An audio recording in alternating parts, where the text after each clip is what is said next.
যদি এভাবে বলি, আমি ছাত্র ছিলাম, আই ওয়াজ এ স্টুডেন্ট। আমি ডাক্তার ছিলাম, আই ওয়াজ এ ডক্টর। আমি ইঞ্জিনিয়ার ছিলাম, আই ওয়াজ এ ইঞ্জিনিয়ার। এখানে দেখো, অতীতকালে কোনো কিছু ছিলাম যখন বোঝায় তখন ওয়াজ ব্যবহার করতে হয়। কিন্তু এভাবে যদি বলি, আমি ডাক্তার হব, I will B a doctor. আমি শিক্ষক হব, I will B a teacher. আমি কৃষক হব, I will B a farmer.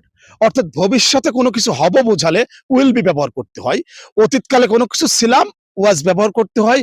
ভবিষ্যতে কোনো কিছু হব, সেক্ষেত্রে উইল বি ব্যবহার করতে হয়। ওই যে আমি বললাম, আই ওয়াজ এ স্টুডেন্ট, আমি ছাত্র ছিলাম। আই ওয়াজ এ ফার্মার, আমি কৃষক ছিলাম।